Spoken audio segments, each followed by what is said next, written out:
encontros que mudam o fluxo da nossa vida para sempre. Tem pessoas que nos mostram o universo e nos apresentam versões de nós antes desconhecidas.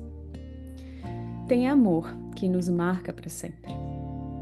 A verdade é que viver uma conexão de alma, daquelas tão profundas que uma vida só parece não ser suficiente para esgotá-la, é raro. É tão raro. Essa raridade traz consigo o valor de preciosidade e requer de nós um cuidado que às vezes transcende palavras. O hospital foi cenário que marcou como início um encontro transformador. Transformador. A vida foi palco de desenrolar de uma história digna de filme, na qual os personagens principais nos ensinam essa arte sobre o que é existir e o que é amar. Hoje, eu tenho a honra de encontrar Liana Bezerra, mulher, nordestina, corredora de rua, minha amiga, viajante e apaixonada pela vida. Liana, obrigada por estar com a gente hoje. Seja bem-vinda. E como é que você chega? Ai, muito obrigada, Geis, pelo convite. É uma honra estar conversando com você. Então, agradeço o seu convite. Feliz que você topou em conversar com a gente. Me conta sobre você. Me fala sobre você. De onde você é, onde você cresceu, como é que você chegou onde você chegou hoje. Eu sou 100% Potiguar, né? 100% comedora de camarão, 100% nordestina. Amo a minha cultura, amo a minha terra, mas eu também costumo dizer que eu tenho a alma do mundo. Então, assim, eu tenho uma identificação cultural com o meu país, com a minha região, mas ao mesmo tempo eu gosto de estar conectada também com outras culturas, conhecer outras pessoas, pessoas diferentes de mim, com coisas da alma que sejam diferentes da minha, né? Que tenha um background diferente do meu. Eu gosto muito disso. Então, eu sou essa pessoa curiosa, sou advogada, hoje em dia eu sou corredora de rua, sempre fui uma pessoa muito ativa, fisicamente, sempre gostei de atividade física, desde sempre. Quando criança e quando adolescente, eu era muito voltada à dança, né? Eu fazia balé, fazia breakdance. E aí, depois de adulta, fui perdendo um pouco da flexibilidade que o balé exige, mas não deixei a atividade física de lado. Então, comecei a correr. Né? A minha história com corrida ela já tem também um tempo, porque eu corri há alguns anos atrás, aí depois parei por circunstâncias da vida, e aí retomei.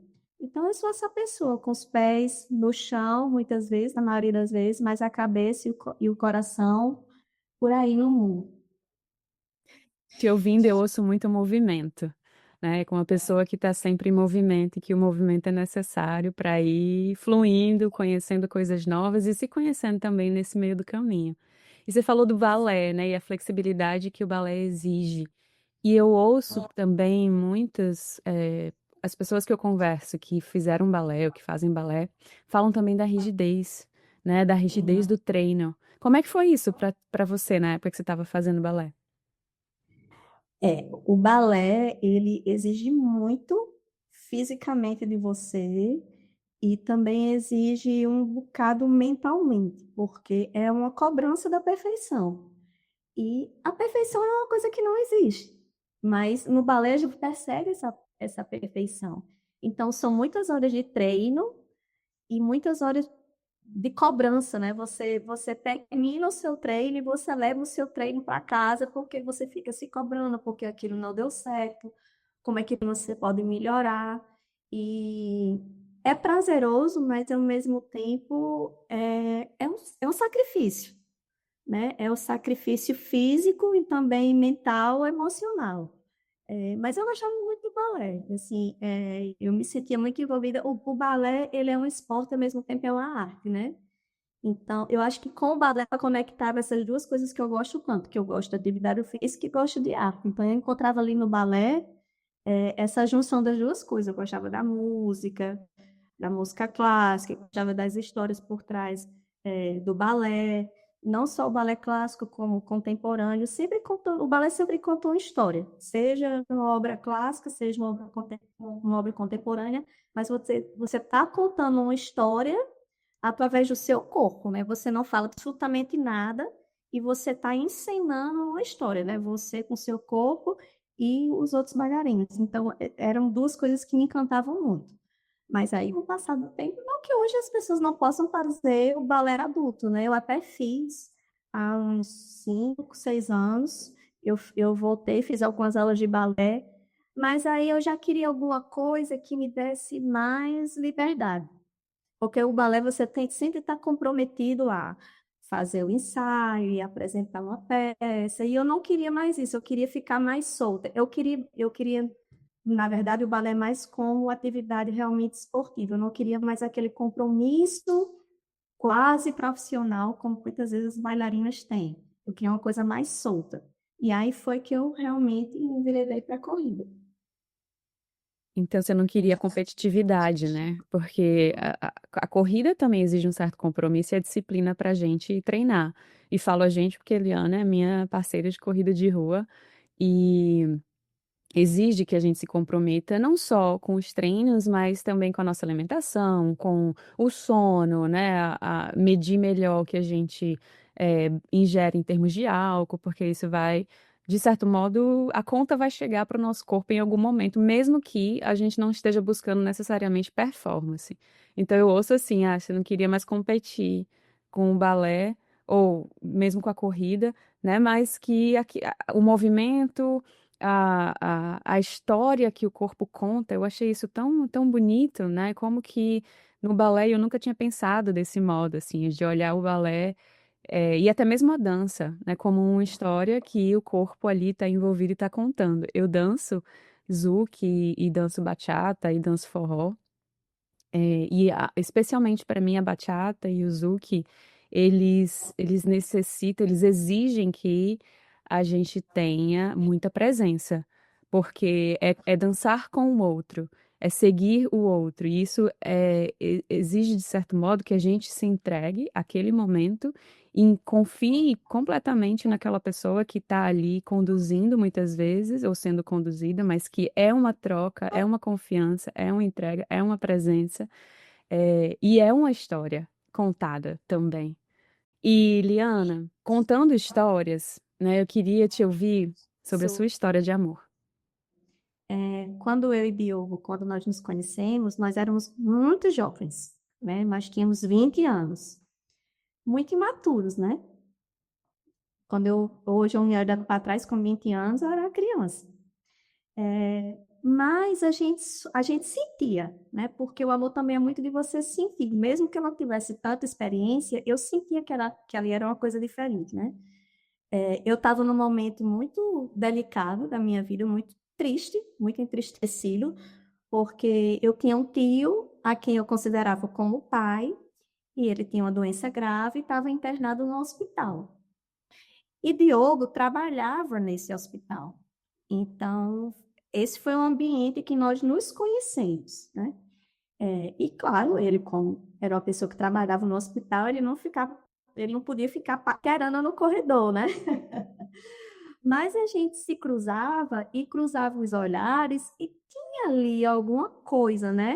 A princípio era uma paquera. Até que ele tomou a iniciativa de me cumprimentar e a gente foi ali se falando, né, e tal.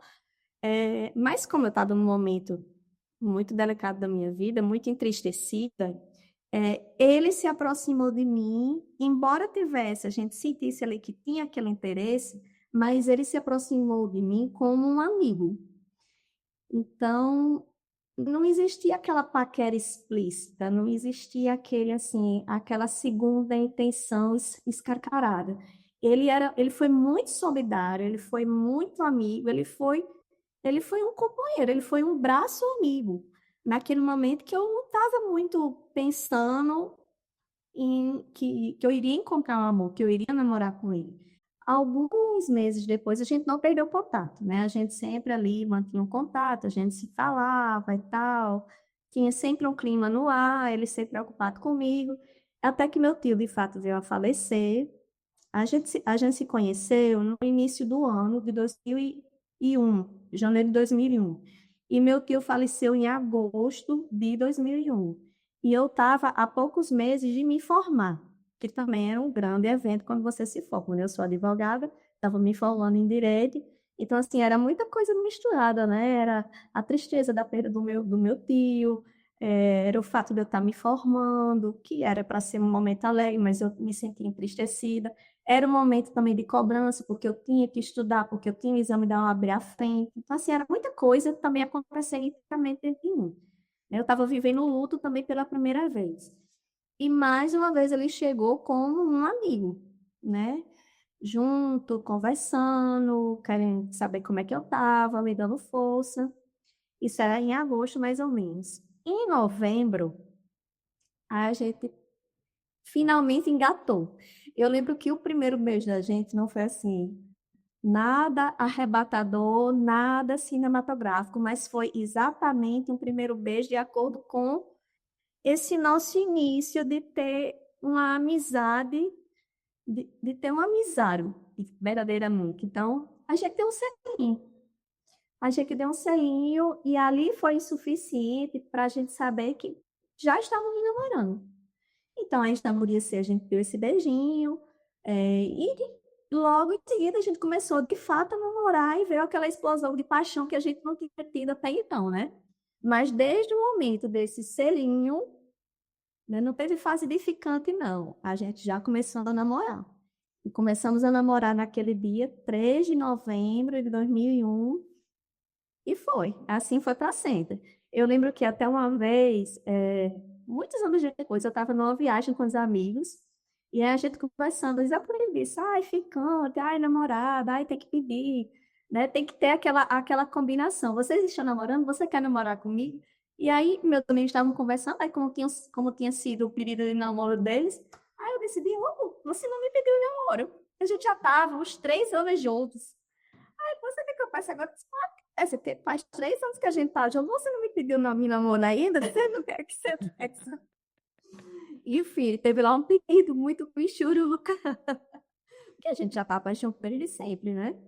E ficamos juntos até então. A gente nunca teve crise de namoro, de acabar. Não, a gente sempre juntos, mas éramos muito jovens, né? Então, assim, a gente foi construir cada um a sua vida, né? Eu, eu fui estudar para passar no exame da OAB, né? Ele estava na metade da faculdade, então assim, ninguém tinha nada, né? Éramos jovens, só tinha ali eu só tinha um diploma e um sonho, e ele estava atrás dele, né? Atrás de diploma dele. Mas a gente foi construindo, né? Nós dois éramos, de fato, um time. E a gente queria que o nosso relacionamento desse certo, e queríamos também que nossas vidas dessem certo. Nós éramos um casal, mas a gente respeitava também a individualidade um do outro. Em 2012, nós casamos. E aí, eu nem sabia que eu era tão romântica. A gente Mas, não. Olha só, eu compartilho disso, viu? Eu também não sabia que eu sabia que eu era romântica, mas não tão romântica a ponto de, né, o casamento me mobilizar tanto. É, mas uma coisa que eu queria só falar um pouquinho da tua história, Eliane, que eu tô ouvindo, é que não precisou de um acordo, porque já estava acordado no momento em que vocês se conheceram e ele te amparou numa dificuldade, né? Num momento difícil. Então, esse acordo de, estamos namorando agora, ou você é minha namorada e eu sou seu namorado. Então, me parece assim que não precisou disso, porque o vínculo de vocês desde o início foi tão genuíno e tão forte, e dele estar disponível e presente, te amparando nos seus momentos mais difíceis e transformadores, né? Porque é um luto do tio, é a formatura, então é saindo dessa vida de estudante, entrando na vida profissional. Isso tudo nos mobiliza tanto e ele esteve ali, né? Então é muito bonito te ouvir e refletir, assim, né? Que às vezes não precisa de palavras, a gente já sabe. eu sempre digo quando eu vejo pessoas que encontram um amor, assim, teoricamente, repentinamente, né? Mas eu sempre costumo dizer que a minha história com ele já era monte de ser. Então, a gente já sabia.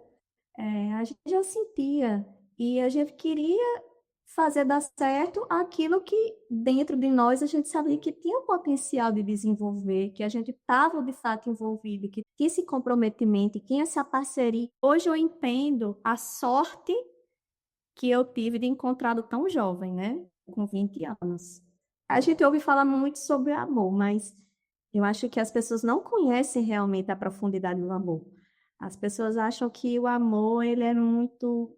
Veja, o amor, acho que ele tem uma dualidade. Ele é muito simples, mas ele exige muito de você. Ele é simples porque pessoas que se amam, elas já estão naturalmente acordadas, têm aquele compromisso de fazer dar certo. Mas o amor, ele precisa ser construído dia a dia. Você precisa querer.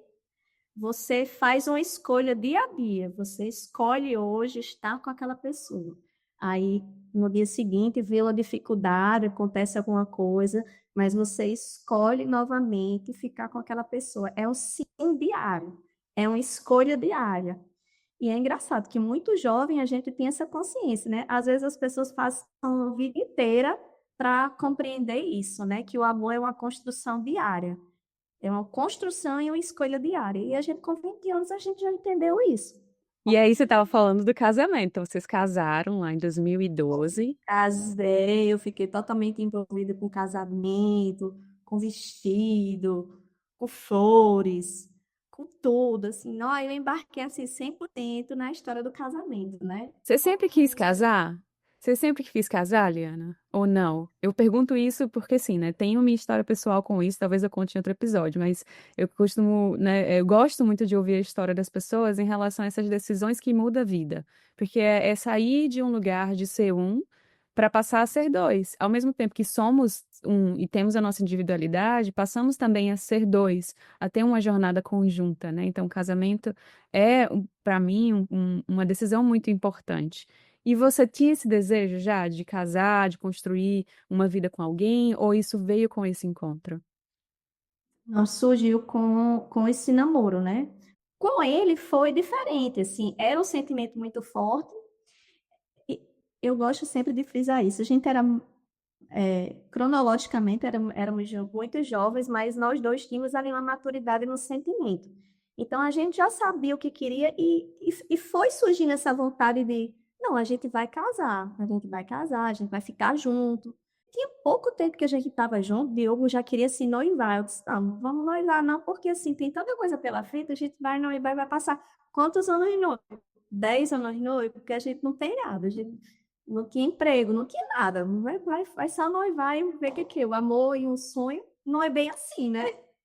A gente tinha coisas para conquistar. Então, assim, durante o namoro, a gente tinha certeza que queria ficar junto, mas quando a gente começou a namorar, quando eu tinha 20 anos, o meu sonho de vida era ser advogada. Era formar minha carreira, né? Eu não pensava, não ficava pensando, ai meu Deus, eu tenho que encontrar o amor da minha vida, eu quero casar, de peregrinada. Não pensava nisso, não.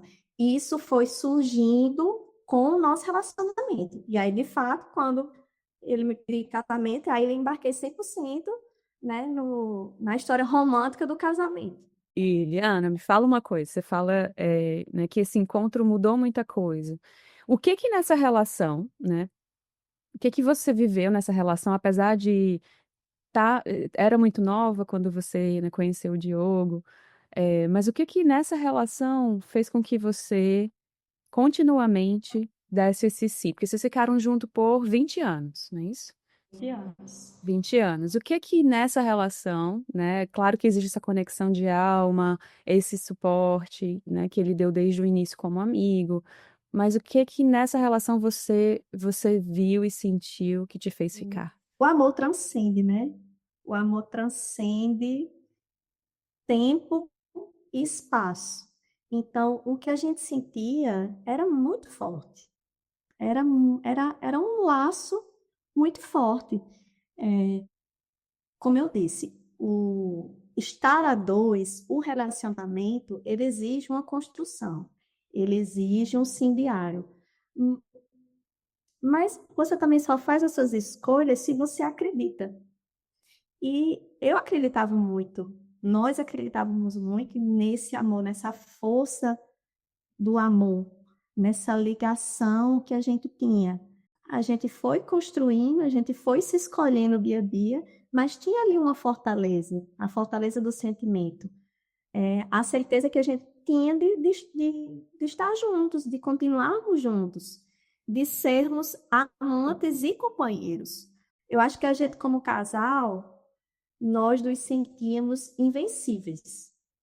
Ah, a gente aqui a gente consegue tudo. Ah, aqui a gente supera tudo. Porque o amor fazia isso em nós dois. Nós dois nos sentíamos invencíveis. Nós dois juntos. Era uma parceria e uma intensidade de amor que a gente tinha essa certeza. Não, tudo vai dar certo. Tudo vai dar certo. A gente sempre achou isso. Do início ao fim, a gente sempre achou isso. Que tudo ia dar certo. Eu me arrepiei agora ouvindo você falar sobre esse sentimento de força que a gente pode encontrar na, na parceria, né? No estar junto com o outro, no como que isso pode nos potencializar ao invés de nos enfraquecer, né? Porque existem muitas relações muitos encontros que ao invés de trazer essa força, esse poder, essa potência, essa vontade de vida e de explorar a vida e o mundo, faz com que a gente vai se encolhendo, né? E perdendo o brilho, perdendo a força, e perdendo espaço. E ouvir isso de ti, né? E viver isso na minha própria experiência também enquanto mulher é, é muito bonito, muito potente, assim. E eu aspiro e desejo mesmo que todas as pessoas possam experimentar uma relação em que a gente acesse esse sentimento de poder em estar junto, né? De ser invencível, de a gente pode fazer qualquer coisa, a gente, por mais que haja dificuldade, por mais que o mundo esteja nesse caos que a gente vive, né?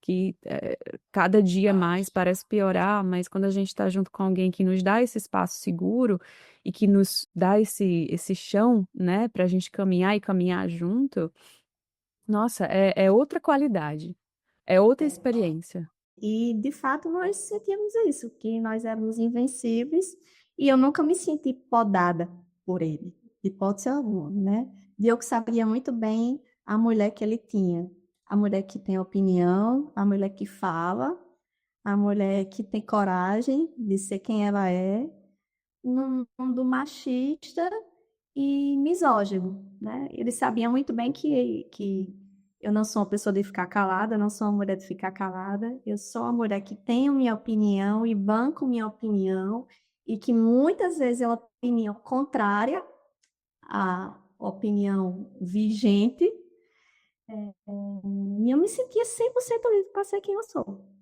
100%. E isso é muito forte, né? Quando a gente encontra numa relação, seja numa relação romântica ou numa relação com família ou amizade, mas a possibilidade e o espaço da gente ser quem a gente é, da gente poder falar o que a gente sente, o que a gente pensa, sem necessariamente encontrar ali uma crítica a ponto de podar aquilo, né, que a gente pensa, sente, é tão raro e, e pode fazer com que a gente floresça de um modo muito diferente, né? Então, o que eu ouço e na tua fala é essa relação que ela foi acontecendo muito naturalmente, com uma facilidade que às vezes traz um espanto, porque não é que não exija esforço, mas porque exige um comprometimento e uma intencionalidade da gente ter essa intenção de todo dia estar se escolhendo, todo dia estar construindo junto, todo dia dizendo um sim. E isso exige esforço, né? De certo modo. Mas tem uma facilidade por trás, as coisas simplesmente fluem mais facilmente. Não é que não possam existir momentos em que haja, né, discórdia ou algum tipo de questão em que há uma discussão, mas existe espaço para conversa. Existe espaço, né, para que a gente consiga expressar e ser acolhida nesse expressar, e não reprimida. Então, vocês casaram lá em 2012, né? E foram se construindo enquanto um casal que estava convivendo diariamente. E Você está sempre falando no ele era assim e foi assim, né, e o que que aconteceu depois? Bem, o que aconteceu, essas, essas reviravoltas da vida, né? É, nós morávamos aqui em Natal, mas ele foi transferido para trabalhar em Mossoró. E foi uma fase difícil para a gente, isso era 2018. E era muito cansativo para ele, de Mossoró para cá, sempre de carro e tal. E a gente atribuía esse cansaço ao estresse de Natal, Mossoró, e trabalho que exigia muito dele e tal. Só que aí esse cansaço dele foi se intensificando e ele começou também a apresentar algum sangramento na gengiva, que a gente achava que era um problema odontológico. Vamos para dentista, vamos para um, vamos para outro, e não resolvia, aquela inflamação só piorava, e ele só se cansava, ficando pálido, e a gente sem saber, ali estava acontecendo isso. Veja, isso foi ali do finalzinho de 2018 para o início de 2019. Foi uma coisa assim, era um cansaço que vinha, mas também veio muita coisa de uma vez só, que a gente ficou assim, o que está acontecendo? E eu já comecei a ficar, de fato, preocupada. Nossa, eu era tão forte, nunca fica doente, por que que ele está desse jeito? Essa inflamação aqui não melhora e tal. E ele muito pálido e tal. Aí um dia, nós estávamos no supermercado, fazendo uma feira, e Diogo, ele teve uma, eu achava que era uma queda de pressão, mas assim, ele praticamente ele teve um desmaio. E aquilo para mim foi muito assim, nossa, alguma coisa séria está acontecendo, porque Diogo não é opção de desmaiar. E ali eu senti que era uma coisa grave. E aí eu não sei dizer para vocês se era sentido de mulher, se era um aviso vindo do outro lugar, mas eu achava que ali Diogo tinha uma coisa muito grave. E eu levei ele no pronto-socorro da Liga contra o Câncer.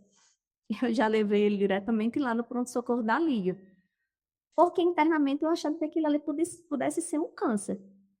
E a gente chegou no pronto-socorro, o médico viu a gengiva dele super inflamada. A gente não sabia que aquilo era um sintoma, mas era um sintoma. E ele fez um hemograma, e esse hemograma demorou muito a ver o resultado. A gente chegou ao hospital, devia ser por volta de umas 18 horas. E o hemograma é uma coisa rápida, mas não saiu o resultado desse hemograma. E a gente sabia, eu e ele, que tinha alguma coisa ali que estava acontecendo, que as pessoas não estavam querendo nos contar. E aí, quando foi assim, por volta de umas 10 horas da noite, o médico nos chama com o resultado do hemograma e diz que Diogo está com a leucemia aguda. E aí, o chão se abriu. Porque, assim, ficou ele assim, olhando para a cara do médico, como assim? Leucemia? Aí o médico explicando para a gente, eu nem entendia o que o médico estava falando. Eu não entendia nem a gravidade da coisa. Aí o médico disse: Olha, eu vou liberar vocês para casa, para vocês dormirem. Disse: Amanhã eu quero que vocês venham para o hospital para a gente já começar a quimioterapia. Eu assim, como assim? Perdidos, né? Desorientados, na verdade a gente ficou.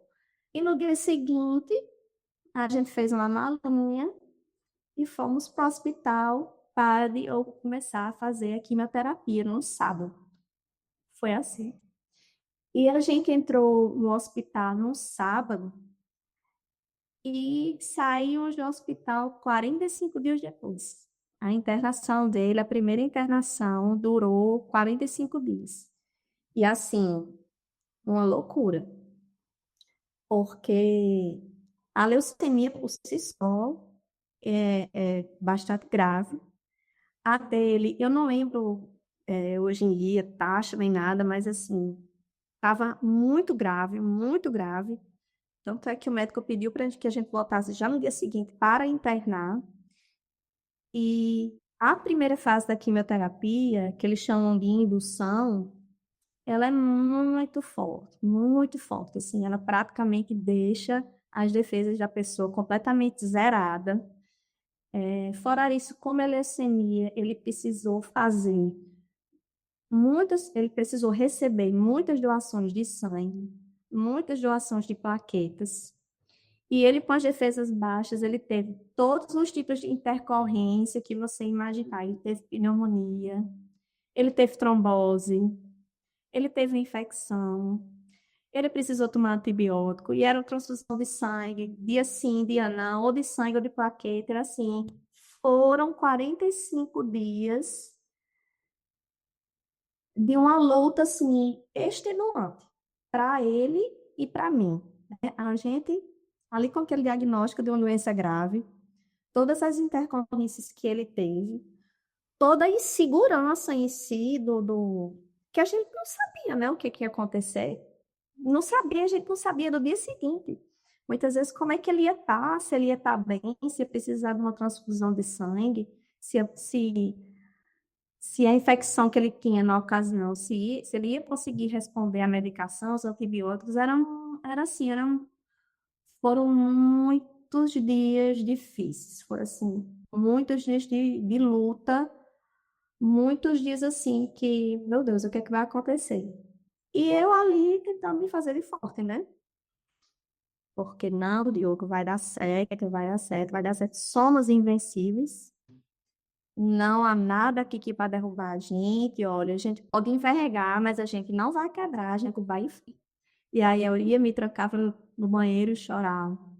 Ou então, quando eu saía do hospital, eu chegava em casa, e, ai, meu Deus, chorava, né? Às vezes eu encontrava, eu lembro que uma vez eu encontrei um colega meu de faculdade, muito amigo nosso, encontrei no supermercado, aí quando ele perguntou, né, e Diogo, como é que tá? Quando ele perguntou, e Diogo, como é que tá? Foi assim, foi a palavra para eu me desmanchar em choro no meio do supermercado.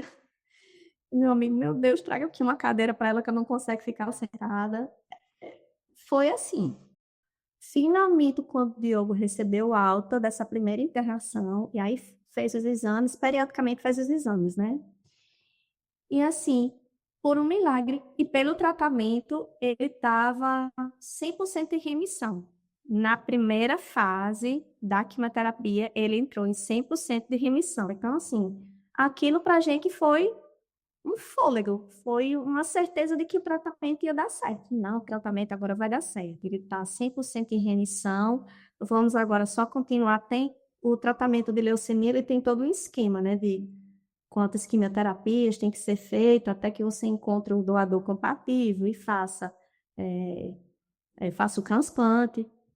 E a gente foi seguindo o tratamento, uma luta, porque assim, mesmo entre uma. Você tem que fazer o exame quase que diariamente. Eu acho que Diogo não fazia diariamente, mas ele fazia, não sei se era uma vez por semana, sempre para saber como é que estavam as taxas e tal, para verificar se precisava fazer transfusão, receber sangue, ou receber plaquetas. Assim, fora isso, aí tinha questões que eu tinha que resolver burocrático, né? No hospital, no plano de saúde. Eu deixei ele trabalhar nessa época, nessa fase. Diogo é filho único, eu sou filha única. Então, assim, nossos pais idosos, então, assim, a gente não podia, não tinha. Claro que a gente tinha as pessoas que nos apoiavam, mas, assim, não tinha tantas pessoas para nos ajudarem. Era realmente eu e ele, né? E foi uma fase muito difícil, muito difícil. Mas quando ele entrou em remissão, a gente acreditou 100% que o tratamento ia dar certo. A gente tinha métodos que a gente confiava. No hospital, nós nos sentíamos muito bem amparados. E a gente tinha uma ou outra. Vai dar certo. Vai dar certo. Vamos continuar e o tratamento vai ser bem sucedido. Você vai fazer o transplante e você vai ficar curado e tudo vai dar certo. E a gente já pensando na viagem que a gente ia fazer quando ele tivesse alta do transplante. O plano era esse. O plano é fazer o transplante, tudo ia dar certo, ele ia seguir ali o tratamento direitinho e um belo dia nossa vida voltaria normal e nós viajaríamos como a gente gostaria de fazer.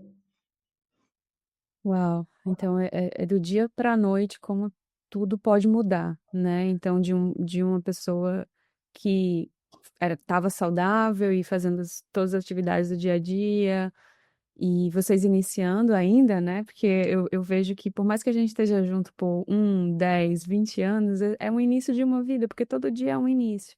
Então, e nessa construção de vida juntos, e vem esse diagnóstico. E junto com o diagnóstico vem a incerteza. E junto com a incerteza vem o medo, né? Vem o medo, vem a insegurança, tantas dúvidas, e aí é quando a gente percebe que como a vida é frágil, né? E como que nós somos vulneráveis o tempo inteiro. E, e aí a gente começa a buscar se educar sobre, né? Então eu imagino, Liana, que nesse momento vocês foram tentar entender o que que era aquilo e saber tudo que possível para compreender não só esse câncer, esse adoecimento, mas também como é que a gente pode atravessar isso e qual é o processo que tem que passar para a cura. E emocionalmente, assim, não tem como passar intacto diante disso, né? E você, como uma mulher, como uma parceira, que foi sustentada emocionalmente por ele num dos momentos mais difíceis da sua vida, agora está tendo que dar esse suporte, né? E ser forte, mesmo que por dentro haja essa, é como se fosse a imagem que me vem é tipo, parece que tá quebrando, mas aí você precisa estar sustentando ali os caquinhos para não desmoronar de vez, né? E isso exige muita força, isso exige muita energia. E quando a gente ouve, né, nesses estados de vulnerabilidade, quando alguém pergunta como você tá, ou como tá a pessoa, né? Ou no caso, como é que tá Diogo, é difícil demais não se emocionar, é difícil demais não transbordar aquilo que tá dentro e você tá tentando ali ser forte de todo jeito, né? E aí eu ouço isso na tua história. E o quanto que deve ter sido, e ainda é, porque isso está no teu corpo, isso está na tua história, isso está né, na tua vida ainda, isso que foi vivido. Acessar esse lugar de incerteza, de vulnerabilidade, de medo, né? E como que isso foi te moldando, de certo modo, ao longo do tempo. Então, vocês passaram por esse processo de diagnóstico, de remissão, né? Em 45 dias aí, com tantas comorbidades, consequências por conta do sistema imune que vai diminuindo junto com o tratamento, e aí, né, pneumonia.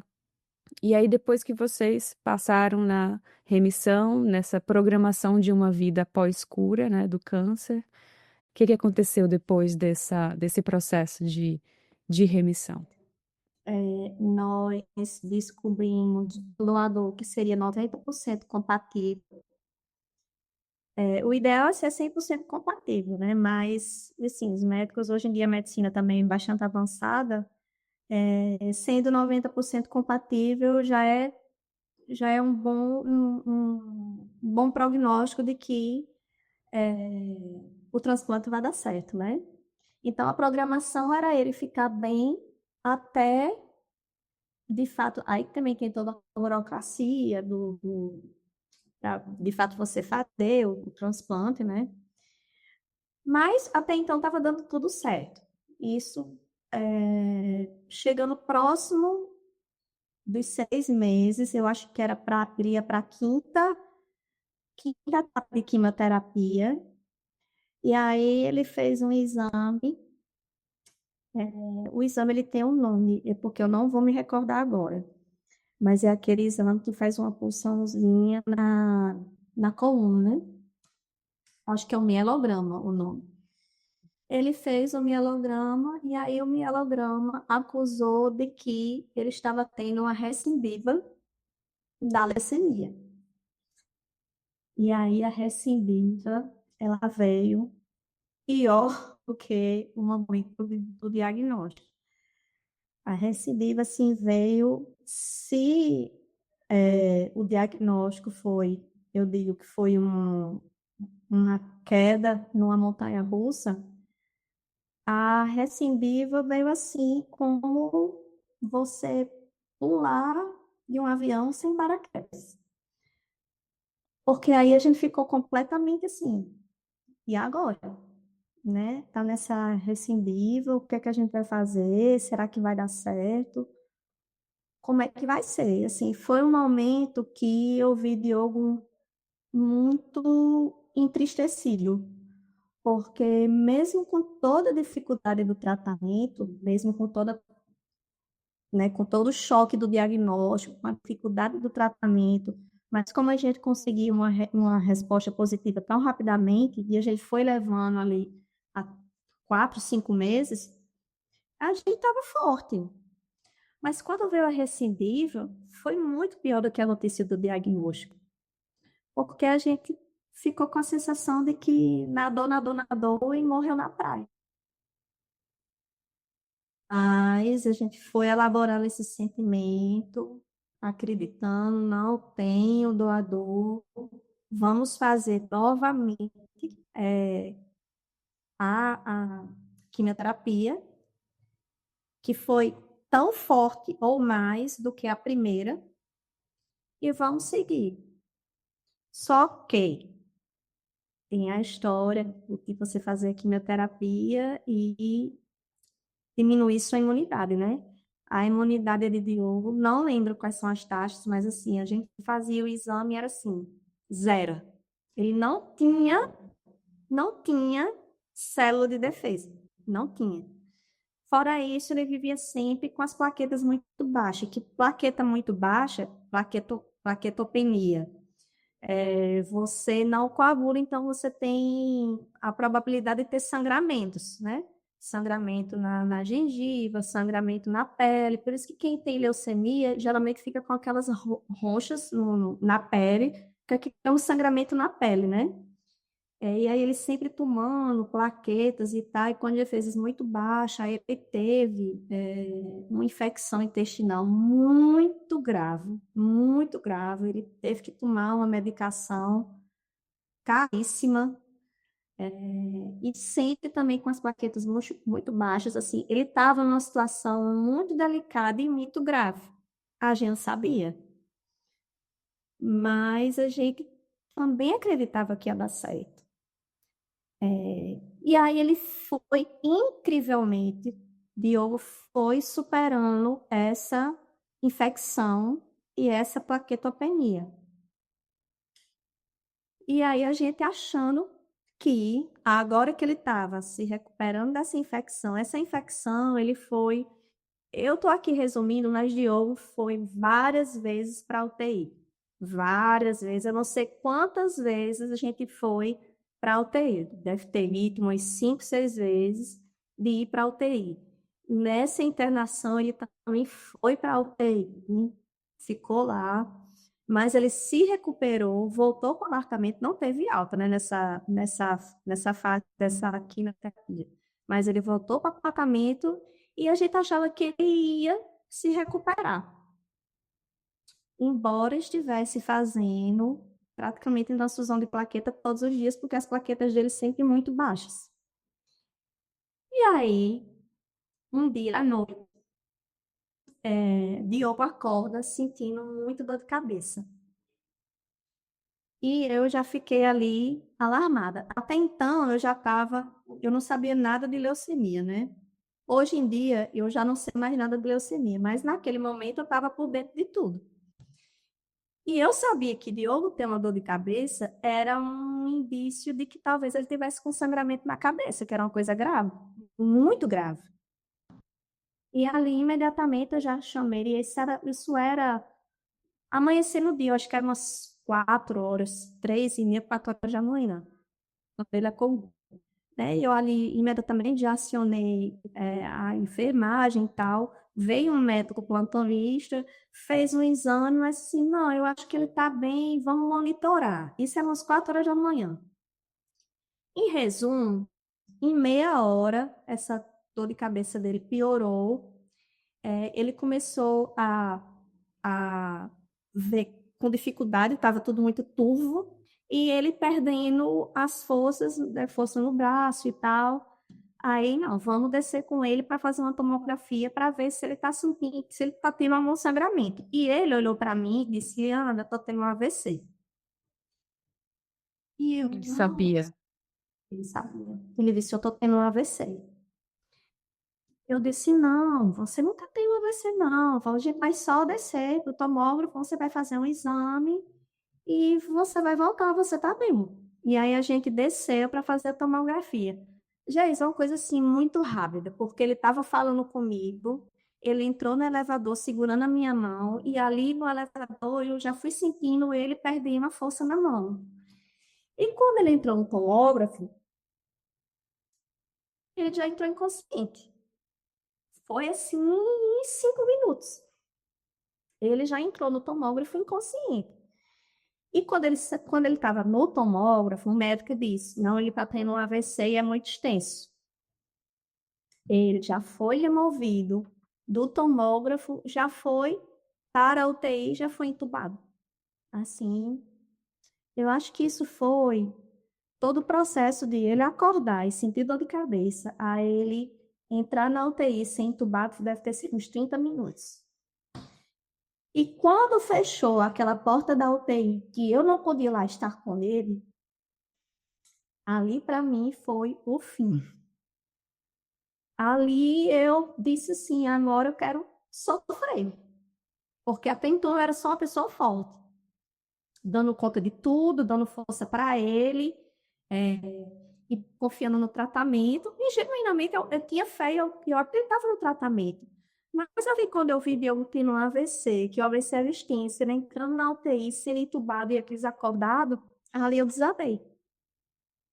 Desabei, eu disse assim, agora eu vou chorar, porque ele não estava indo.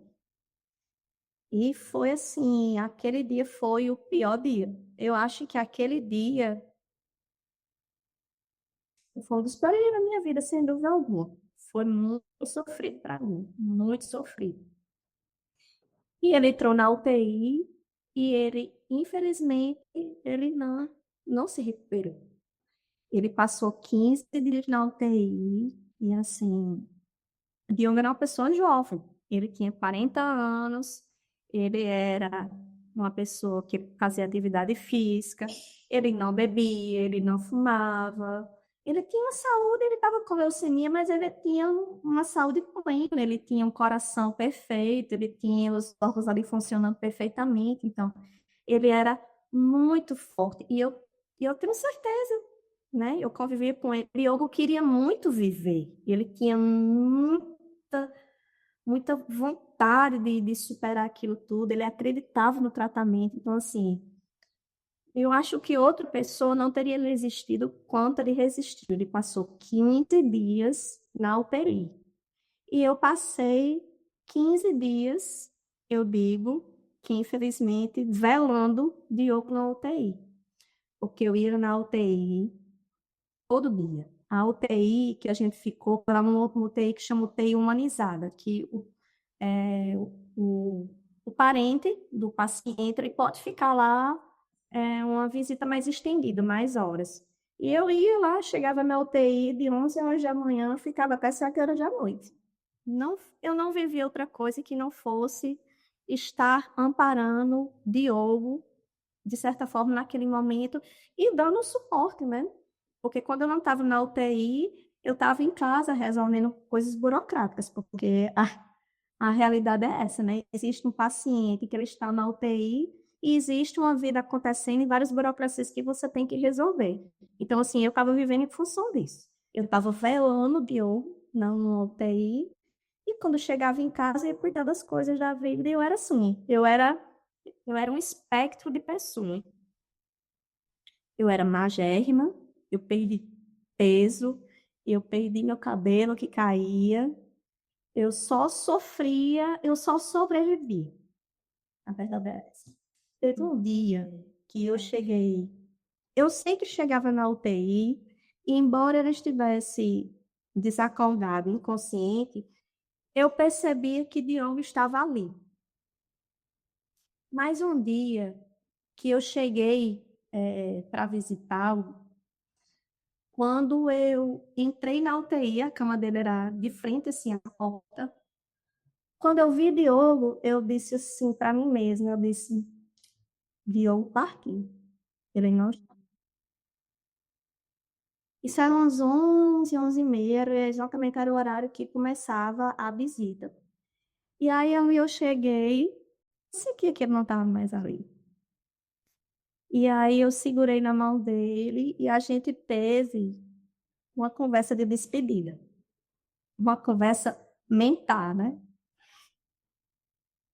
De que ia dar tudo certo comigo, de que ele podia ir, e que ali não era o lugar para ele. Não era isso que a gente tinha planejado para a gente, que a gente queria viver coisas é, grandiosas, viajar, curtir, e que infelizmente não ia ser possível, mas que ele prosseguisse a jornada dele, que eu iria prosseguir a minha, e que de uma forma ou de outra daria certo. E aí, nesse momento, ele começou realmente a passagem dele. Eu segurei a mão dele e fiquei ali aguardando, o coração dele disparou e tal, nessa nossa conversa, e foi desacelerando, desacelerando, desacelerando. Acho que um processo que deve ter levado talvez uma hora, uma coisa assim, até que ele faleceu. Faleceu e eu fiquei ali olhando aquela cena, né? Sentindo realmente que ele tinha partido e o monitor estava zerado. E aí eu chamei o médico, né? E disse, e eu acho que ele faleceu. Aí ele veio, aí me tirou e disse assim, você vai para a sala para você descansar. E eu fui para a sala. Eu fui para a sala e aí foi o segundo momento que eu desabei, né? Terrivelmente. Uhum. Eu só fiz chorar, né? E de fato foi constatado, né, que ele tinha falecido. É tão admirável a força que você teve e tem, né? Tanto de ter sustentado e amparado ele durante todo o processo, mesmo que por dentro você estava ali desmoronando, e ir recontando a história, né? Quando a gente conversou sobre, vamos falar sobre amor, mas vamos falar também sobre essa história que foi atravessada por dor, né? Por perda, e eu vejo que o luto e o amor, eles andam juntos, né? Então, quando a gente perde algo ou alguém que a gente ama muito, a dor dessa perda é muito intensa e eu vejo o amor também como um antídoto, de certo modo, para ajudar no processo de cura dessa perda. E o luto, ele vai com a gente, né? Ao longo da vida. Depois que a gente perde, a perda ela não é reversível. Ela aconteceu e ela vai estar sempre ali. A ausência, no momento em que ela se instala, ela vai ser permanente de algum modo ao longo da nossa existência e a gente vai encontrando formas de lidar com isso.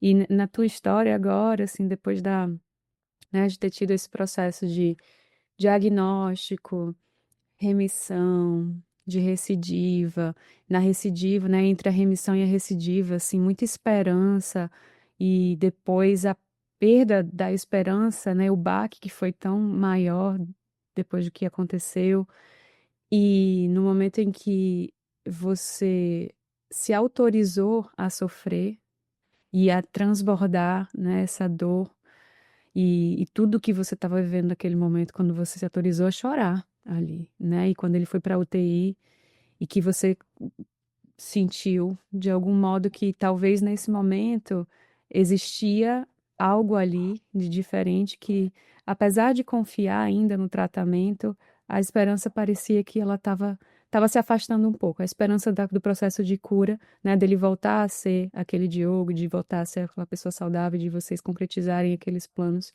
que vocês tiveram. E eu ouço também essa autorização com ele, né? No momento em que você.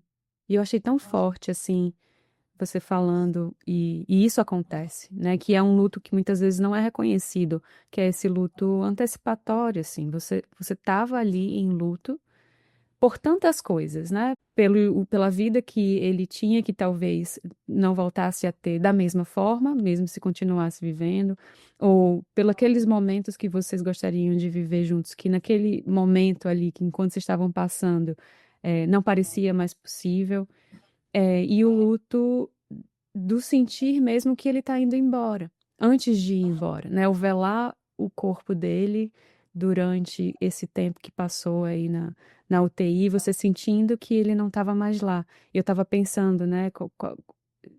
Qual seria o momento que você sentiu que não tinha mais volta? E parece que foi esse momento em que você entrou ali, que você viu que ele não estava mais lá e que você teve essa conversa que é tão importante, né? Essa conversa da autorização mesmo, da autorização para ele ir e que você vai ficar aqui, vai ficar bem. E eu imagino que, assim, exigiu de você forças que você nem achava que tinha para poder comunicar isso e poder atravessar essa perda e esse luto que se instalou depois. Eu acho que é uma das grandes provas de amor quando você desapega. Eu não vivi na minha vida nenhuma experiência que fosse como aquela. É assim, é uma coisa muito intensa.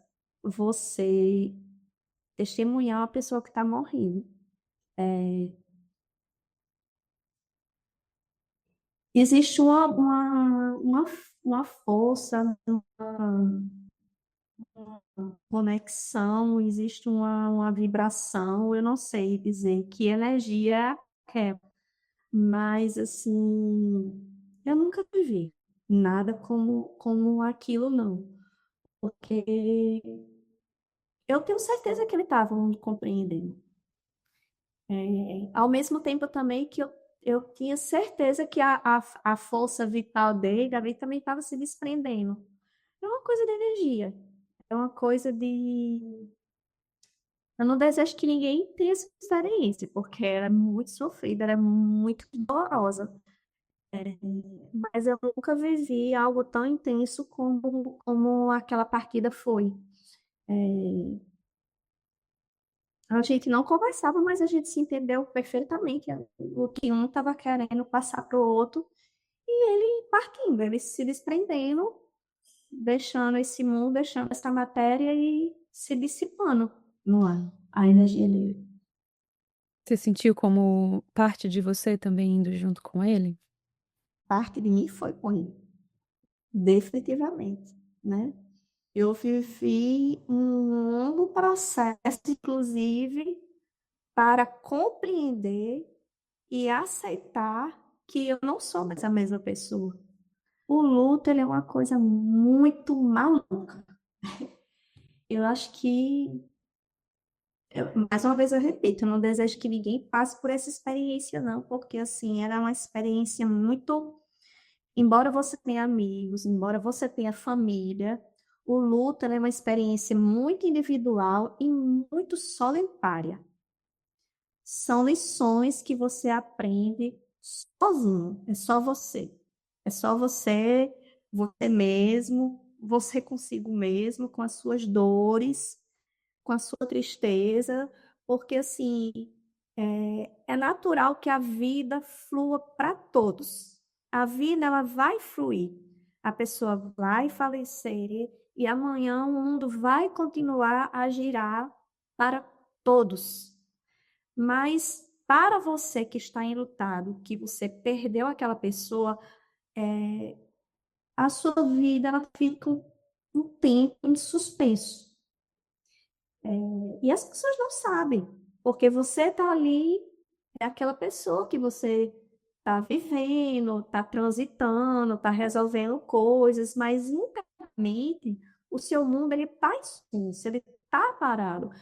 E as pessoas, elas, como estão vivendo as suas vidas, como a vida está continuando para todo mundo, muitas vezes a pessoa não para assim para perguntar, e aí, como é que você está?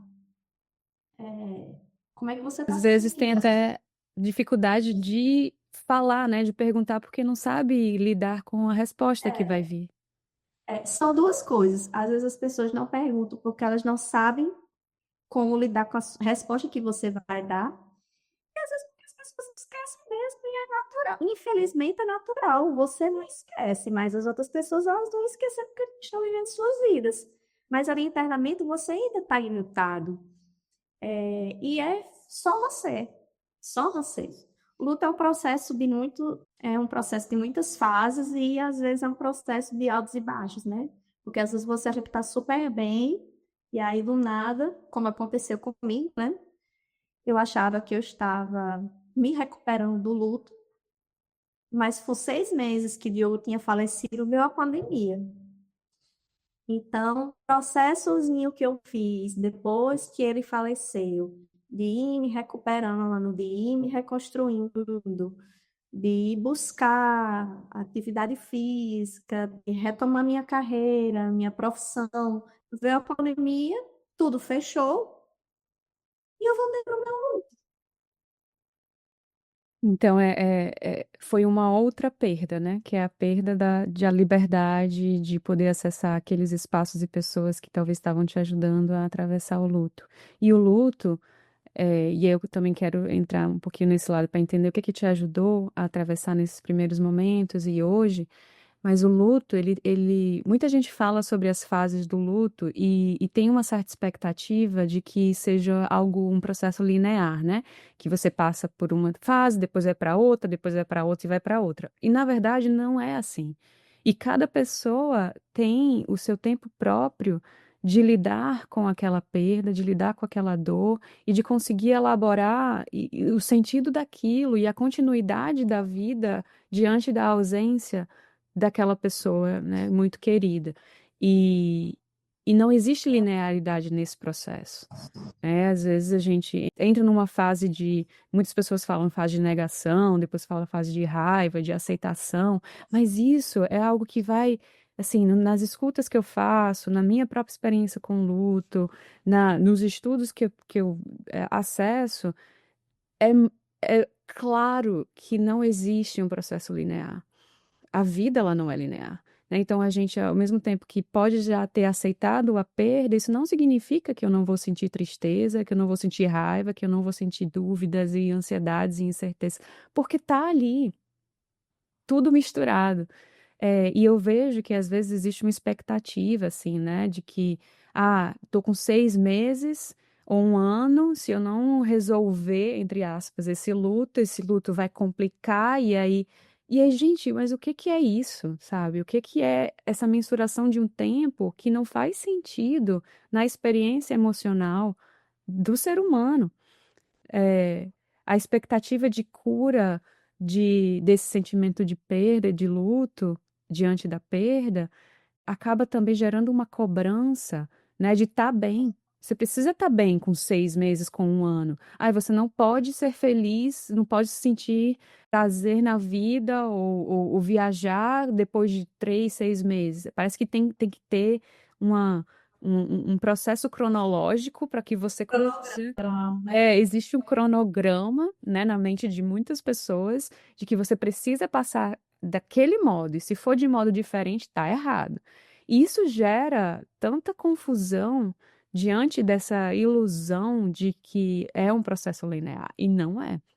Então, assim, eu ouço, né, com você falando de, com 6 meses eu comecei a me recuperar e aí me deparei com algo que me tirou o chão de novo, porque te tirou aquilo que talvez estava te ajudando. E aí eu queria te ouvir, né? O que que te ajudou nesse processo de perda e de luto, né? Quais foram as atividades, pessoas, relações que te ajudaram diante disso? Como eu disse aqui no início, que a gente estava falando, né? Eu sempre fui uma pessoa de fazer atividade física. É, e quando, um pouco antes de Diogo adoecer, de ter o diagnóstico da leucemia, eu estava querendo voltar a correr, porque eu já tinha há muitos anos eu tinha corrido. E, logicamente, durante o processo, do tratamento dele, aí eu abandonei de vez a corrida. E aí, um belo dia, eu, para mim mesma, né, eu disse, Liana, vamos reagir. Vamos dar uma voltinha no Parque das Dunas, vamos, de repente, voltar, dar uma corridinha, uma caminhadinha e tal. E aí eu lembro que minha mãe mãe sempre preocupada, né, com o bem-estar do filho, ela cuidado para você não cair, para você não desmaiar. Mas fui para o Parque das Dunas e assim, caminhava, sei lá, 200 metros, dava uma corridinha ali de 100 metros, uma coisa, era realmente só para dar aquele start do movimento, né? E me sentir viva novamente. Eu falo do Parque das Dunas porque ali tinha duas coisas que eu gosto muito, né? Que tem um espaço para você fazer atividade física, correr, caminhar e tinha natureza. A natureza é uma coisa que me fazia muito bem naquela. Eu passei tanto tempo com o Diogo, a gente trancado num quarto de hospital, que eu chegava em um espaço aberto, com árvore, com céu, com natureza, com vento, aquilo ali me fazia muito bem. Durante a fase aguda do luto, eu também fiquei muito trancada dentro de casa. Então, sair de casa para essa atividade, uma atividade física ela é muito moderada e estar na natureza foi uma coisa assim que foi me revigorando. E aquilo vai revigorando e vai é, limpando a sua mente, parece que a tristeza ela vai se dissipando, né? Então eu pensei, nossa, eu vou procurar uma coisa para fazer na minha carreira e tal. Aí procurei um assunto que me interessava, aí me inscrevi em uma especialização na UFRN, fiz uma seleção, passei da seleção, e aí foram coisas que foram me dando, foram ferramentas que foram me auxiliando para sair daquela fase tão entristecida do luto. Eu queria muito. Eu também costumo dizer sobre mim mesma que eu sou uma pessoa vocacionada a ser feliz. Eu gosto muito da vida. Eu gosto de viver, eu gosto do movimento da vida. Eu sou uma pessoa muito curiosa. Eu queria retomar isso em mim, porque eu estava muito triste. A palavra é essa, eu estava muito entristecida, eu estava sem saber quem eu era. E assim, eu não perdi só o companheiro de 20 anos. Eu perdi toda uma expectativa de vida para frente, de planos, de planejamento.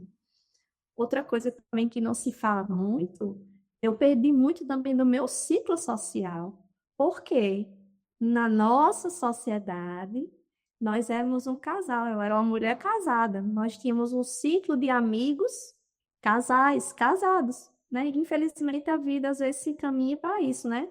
Você fica ali meio nichado com seu grupo de amigos. Eu tinha grupo de amigos que eram casais. A gente fazia programação de casais, junto com casais. E eu perdi isso também. Não é que eu perdi meus amigos, continuam sendo meus amigos, mas assim, essa rotina de sair como casais e tal, eu perdi isso também. Perdi essa convivência social. Então, assim, eu estava perdida no mundo. Eu não sabia quem eu era, nem para onde vou. E eu queria buscar isso dentro de mim. Quem eu sou, quem eu quero ser. Com a minha essência de que sou uma pessoa que gosta de viver a vida. E aí fui buscar isso, né? Fui buscar atividade física, que é uma coisa minha, é meu, eu sempre gostei. E a minha curiosidade do aprender, de evoluir profissionalmente. Até que chegou a pandemia e tudo fechou. Fechou a UFRN, fechou o Parque das Dunas, todo mundo dentro de casa com máscara, aquela agonia de pandemia. E eu entrei em outra paranoia também, momento de medo da minha mãe ficar doente, porque assim, só tenho a minha mãe, sou filha única, né? Aquela angústia da pandemia. Então, assim, aí eu fiquei triste, né? Me segura novamente, o que é que vai acontecer, como é que vai ser o mundo, é, a cura dessa Covid, um monte de incerteza, um monte de dúvida. Fiquei, voltei para estaca zero, trancada dentro de casa, vivendo ali um luto duplo, né? O luto da perda dele, da insegurança do futuro, que a pandemia trouxe para todo mundo. Uhum. E, e também a perda da rotina, né? Então, no momento em que você estava se resgatando, ou resgatando aquilo que estava te ajudando, né? Aquilo que sempre te ajudou, que foi o movimento, e também não investir na sua carreira profissional, nessa construção até de uma nova identidade, porque você passou por um processo. Eu vejo que, eu costumo dizer que diante da morte pode haver muita vida, mas não é fácil atravessar esse momento. para reencontrar essa vontade de viver e reconstruir uma nova identidade, né? Esse processo de morte e renascimento, ele é muito custoso, ele pode ser muito difícil, e a gente exige um processo muito ativo mesmo, de muita intenção, de construção, de reconstrução, de reencontro. E se encontrar com a gente de forma diferente, né? Porque não somos a mesma pessoa diante desses processos mais intensos. Porque eu acredito que a gente está passando por lutos todos os dias, de uma forma ou de outra. É a forma como eu enxergo, né, os meus dias, assim. Eu tô vendo que a gente está todo dia num processo de morte e renascimento. E essa morte, essa perda, traz um luto. E como a gente lida com isso, é, assim, dita muito sobre a nossa experiência, né, e a possibilidade de ver novos horizontes e de reconstruir uma vida a partir dessas mudanças.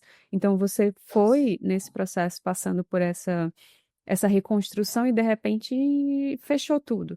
E lidar com essa restrição, especialmente diante da perda que você teve antes, que foi tão significativa, é difícil pra caramba. Difícil pra caramba. E saber, né, quem sou eu? Você falou, eu não sabia para onde eu ia, quem eu era, e perdi o ciclo social. Então, as estruturas que muitas vezes nos sustentam, né, os vínculos, eles vão se modificando também, especialmente diante dessa situação.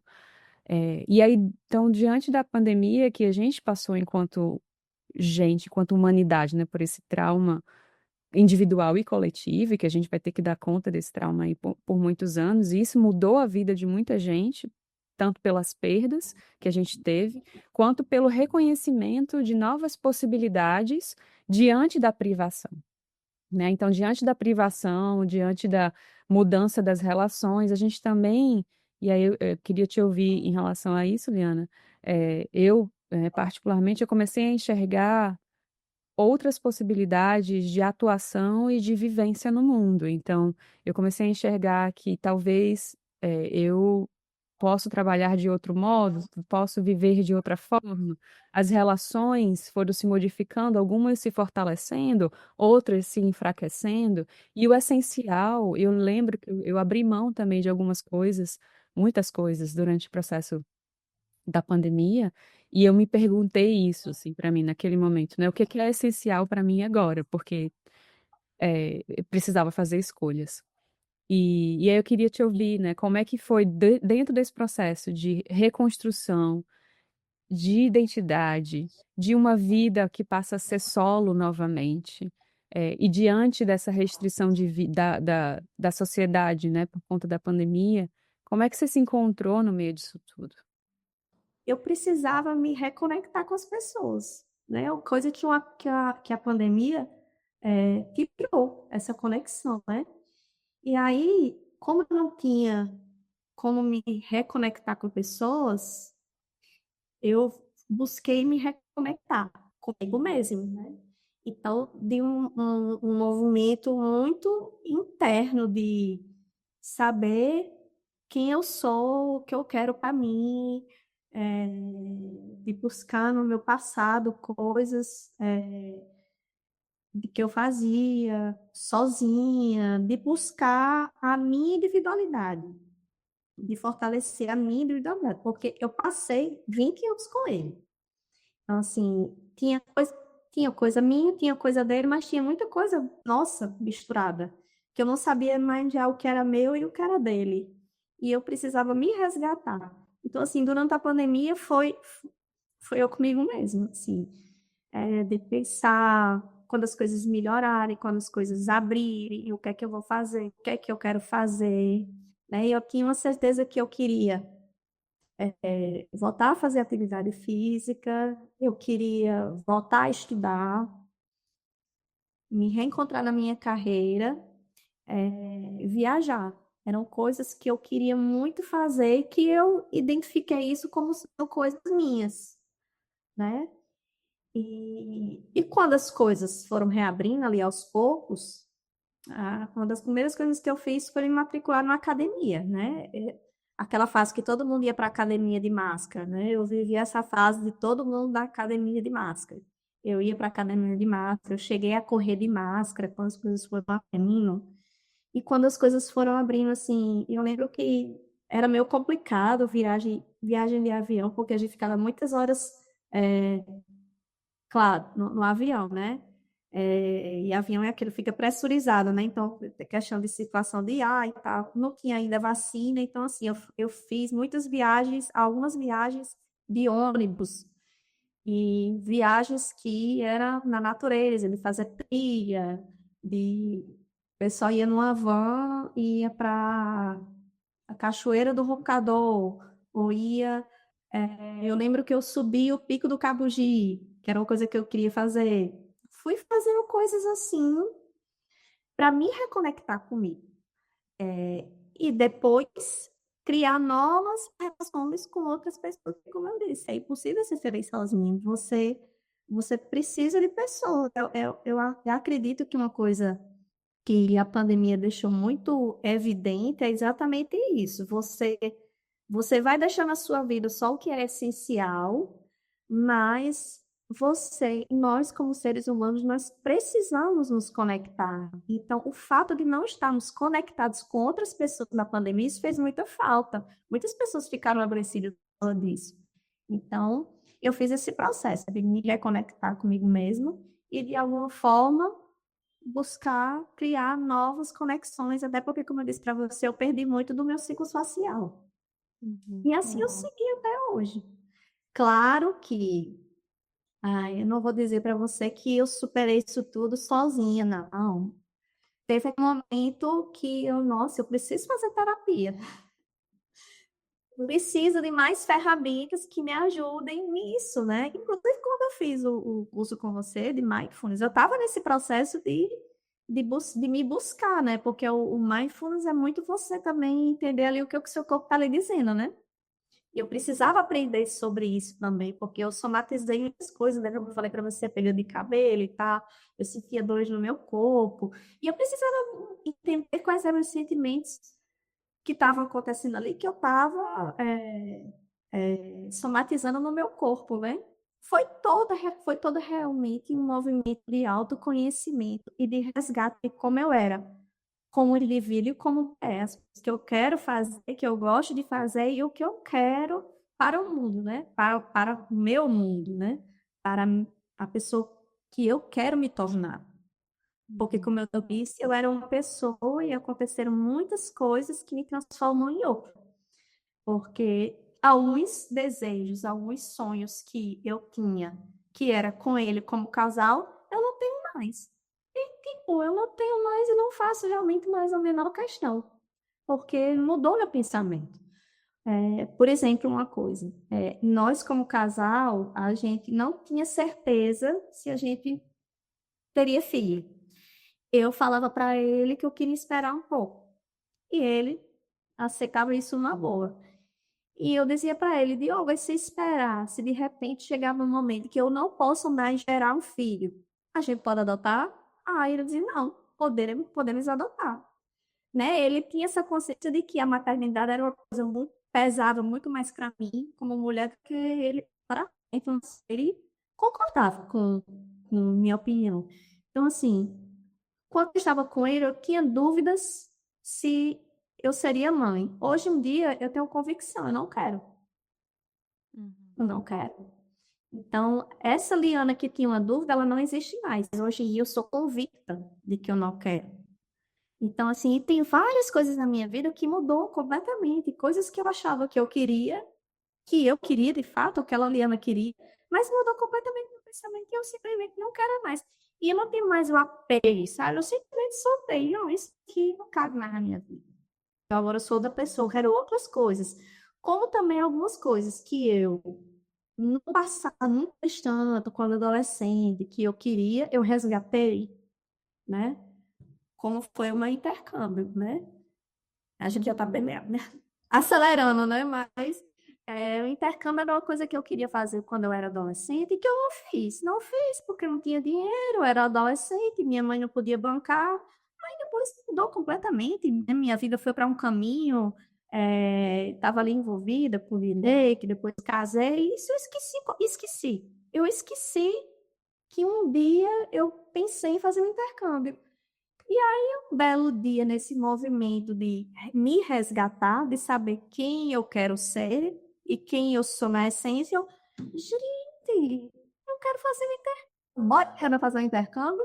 E fiz, foi assim que eu fiz, né? Fiz dois. Uma coisa que eu ouço é o essencial e como que os vínculos são essenciais, seja um vínculo conosco, seja um vínculo com outras pessoas, né? E no momento em que a gente começa a se reaproximar de nós e a construir uma relação com a gente, de modo mais respeitoso, de modo a ter espaço, né, para os nossos desejos. Às vezes a gente resgata desejos antigos que estavam ali adormecidos e que nos relembram de aspectos da nossa vida ou aspectos da nossa, dos nossos desejos que ajudam a gente a construir esse novo caminho, essa nova identidade, como, por exemplo, as viagens, né? Ah, pensava no intercâmbio, vou agora, eh, uma nova Liana, não uma adolescente, mas agora uma mulher madura que passou por várias situações que moldaram essa mulher, essa pessoa, e que vai experimentar esse estar no mundo de forma diferente, muito diferente do que a adolescente Liana provavelmente teria experimentado, né? E os movimentos de reencontro, como que o que que pode nos ajudar, né? Isso é diferente para cada pessoa. Para você foi a psicoterapia, foi a atividade física, foi a meditação, e que isso pode ser verdade para outras pessoas ou não. E o mais importante que eu sempre gosto de falar assim nas minhas conversas é: não existe fórmula mágica, né? Não existe um processo que funcione para todo mundo, uma ferramenta que vai ser ideal ou boa, ótima, eficaz para todo mundo.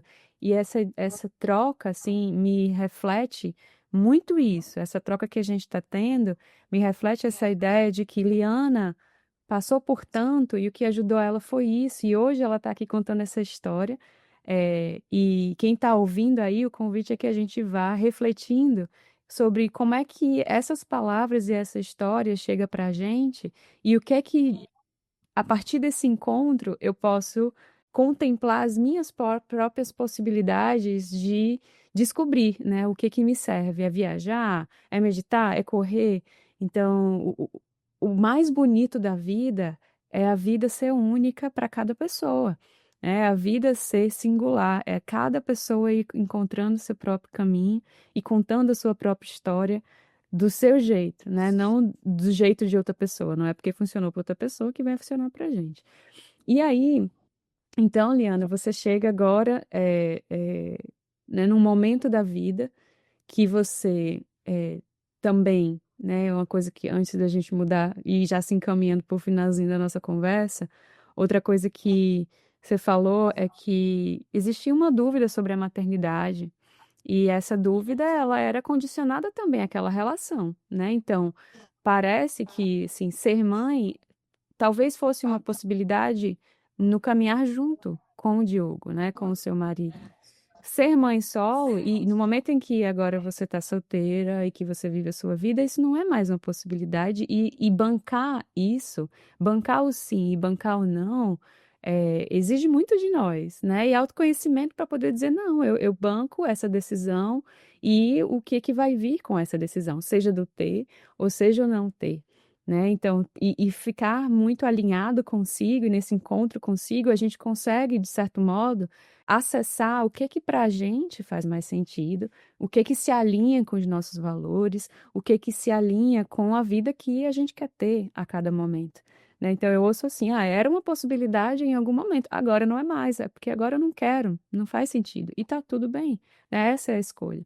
Eu queria ouvir de você como é que hoje, né, claro que esse luto ele continua presente, esse reencontro ele continua acontecendo, porque a gente vai se conhecendo à medida que a gente vai vivendo, essa Liana que está sendo, né, descoberta e construída a cada dia, ela, eu sei por nossa experiência, nossa vida, por nossa relação enquanto amigas, que a corrida ela tem um espaço muito forte na tua rotina, né, tem um significado muito forte na tua rotina.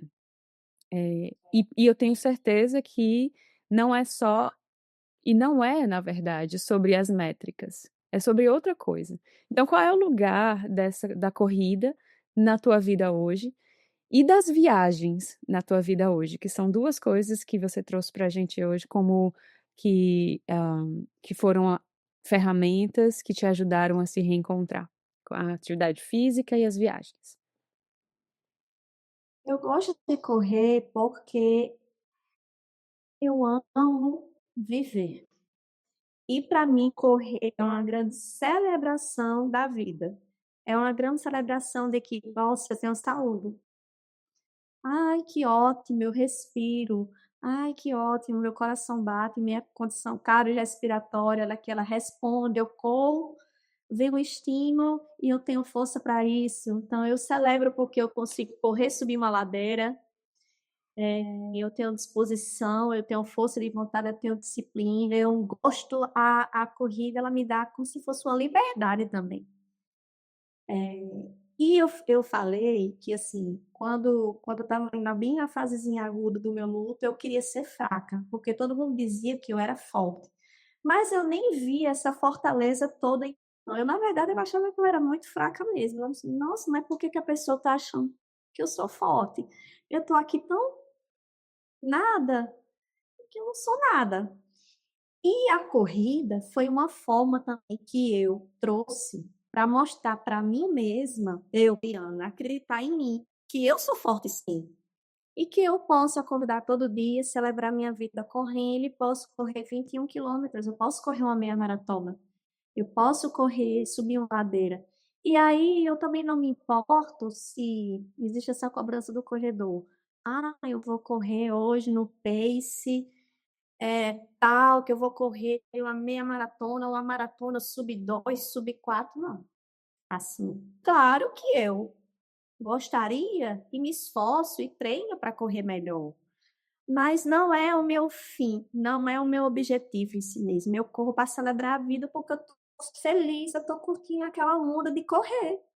E concluí a meia maratona, que massa! Olha, não tá vendo? Você correu uma maratona, olha aí como realmente você tem força para correr uma meia maratona. Olha aí como você tem determinação para você treinar e fazer uma maratona. Então, assim, são coisas que eu celebro, que eu fico feliz, eu fico ao pessoal, assim, aí eu não sei, a motivação de cada corredor, mas às vezes a pessoa se frustra na corrida porque ela não obtém o resultado. Eu não coloco eu não busco o resultado em si.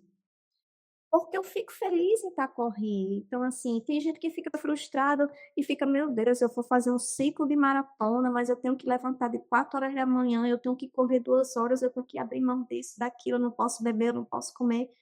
Eu acho o máximo fazer o processo, porque eu estou feliz fazendo o processo. Foi um processo que eu escolhi viver e é uma coisa que me dá satisfação.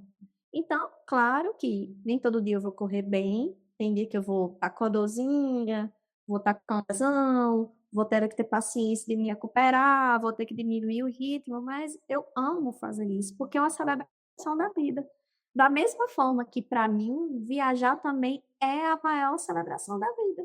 Eu amo o aeroporto, significa que eu vou viajar, eu amo o aeroporto, eu amo a rodoviária, significa que eu estou me movendo, até mesmo revisitar lugares que eu já fui, eu acho o máximo, porque quando eu vou a um lugar que eu já fui, eu não sou a mesma pessoa. Eu sempre tenho um olhar diferente, um novo olhar, e um lugar que eu já estive. Eu já estive num outro momento, era uma outra coisa, eu tinha um outro pensamento, e agora eu vou nesse mesmo lugar e eu estou com outro pensamento, eu estou vendo outras coisas que eu não via, eu estou vivendo, estou conhecendo pessoas novas, então assim, eu acho viajar o máximo também, que como eu falei, eu sou uma pessoa curiosa. Eu gosto tanto do que é diferente, da cultura diferente, como eu gosto da língua diferente. Então, assim, eu junto essas 2 coisas. E eu gosto também quando eu junto a viagem com a corrida, né. Vamos correr num lugar diferente, num país diferente, uma nova experiência, eu acho o máximo. Eu acho uma grande celebração da vida. E acho que quando eu estou celebrando a minha vida, eu também estou celebrando a vida de quem não está mais aqui. É uma forma também de homenagear quem não está mais aqui. Celebra a mim e celebro aqueles que não estão aqui fisicamente, mas estão por aí, cuidando de mim. Lindo. Assim, é muito inspirador ouvir, né, e ouvir que celebrar a vida é também celebrar a vida por outras pessoas, não só a minha vida, né, não só a nossa vida. Mas eu ontem eu conversando com uma amiga, e a gente estava falando sobre processos, né, de autoconhecimento, de cura que a gente vai passando, e aí eu contei de uma experiência, que talvez eu possa entrar em algum outro momento, mas basicamente a mensagem é que no momento em que a gente faz um trabalho interno, de cura, né, de lidar com as nossas próprias questões, de cuidar das nossas feridas, das nossas perdas, de expandir a nossa consciência para ser uma pessoa, mais gentil, mais compassiva, mais presente, não só com o outro, mas também com a gente está fazendo isso não só pela gente.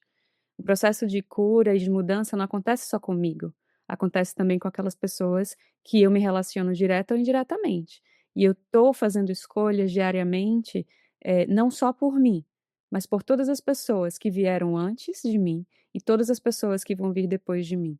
E não necessariamente estou falando só da minha ancestralidade, né, enquanto família, mas estou falando da humanidade enquanto todo, enquanto esse sistema coletivo que está se influenciando o tempo inteiro, porque a gente não está aqui sozinho, a gente está aqui sempre em relação, né, então a interdependência, a interconexão, isso é muito, pra mim é muito presente, e no momento em que eu celebro a vida, no momento em que me cuido melhor, no momento em que eu invisto, em experiências, momentos, ferramentas que me ajudem a viver melhor, eu estou promovendo também uma experiência diferente, eu estou promovendo também uma relação diferente, eu estou promovendo também um processo de conhecimento de outras pessoas através dessa minha ação e dessa minha atitude, né. Então celebrar a vida, e aí eu deixo aqui, né, a gente deixa para os ouvintes e para quem está assistindo também no canal do YouTube, como um convite para a gente olhar para a vida como essa grande oportunidade de aprender, de celebrar, de entender que nem sempre a vida é um contínuo, e não é, na verdade, nunca. Entender que a vida nunca é um contínuo de felicidade, de prazer, que ela é esse grande acontecimento de altos e baixos, e que através desses encontros em altos e baixos, a gente também vai encontrando vínculos, pessoas, lugares, atividades que possam nos conectar melhor com a gente e com o outro e com o mundo. E que sempre é um convite, para a gente olhar e celebrar e reconhecer e viver, e inspirar as pessoas através da nossa vivência. Liana, queria te perguntar uma coisa, para a gente ir finalizando o nosso papo. O que que você gostaria de deixar de mensagem para as pessoas que estão nos ouvindo agora? Tendo vivido tudo isso que eu vivi, eu acho que as pessoas elas nunca devem se podar, nem se medir em relação aos outros. Eu acho que as pessoas têm que buscar sua autenticidade e sua essência. Eu acho que a partir do momento que você tem mais convicção de quem você é e do que você quer para si, você faz boas escolhas, mesmo que o ambiente não seja dos mais favoráveis, porque dificuldade sempre vai existir. Mas quando você de fato sabe quem você é, isso aí vai exigir muito de você, porque vai exigir um movimento muito interno de autoconhecimento, e autoconhecimento é uma coisa que lhe causa dor muitas vezes. Mas você, né, mergulhar dentro de si, saber quem você é, saber da sua autenticidade, da sua essência, e fortalece para você prosseguir nessa caminhada, nesse movimento da vida. Que a vida é linda. A vida, ela todo dia oferece milhões de oportunidades. Vai oferecer uma oportunidade, inclusive, de você ser triste. Seja triste. Seja triste. Mas não fique ali condicionado à tristeza, busque dentro de si também, dentro da sua autenticidade, o que lhe motiva para você seguir. E você vai seguir, e depois da chuva sempre vem o sol. Então, assim, sol sempre vai brilhar. Eu acredito muito nisso. E é assim que eu sigo. Tem um momento de chuva, mas o sol sempre volta a brilhar.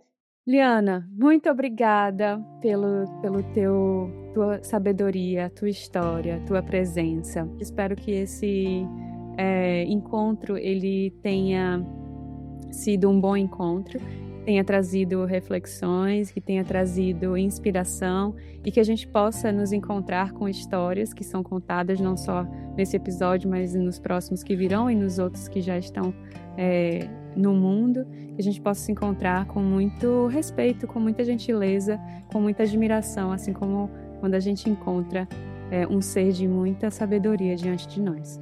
Então, mais uma vez, Liana, muito obrigada pela tua presença, pela tua história e muito obrigada, ouvintes. Se inscrevam aqui no canal, compartilhem esse episódio com alguém que você gosta e logo mais a gente se encontra novamente. Obrigada a você.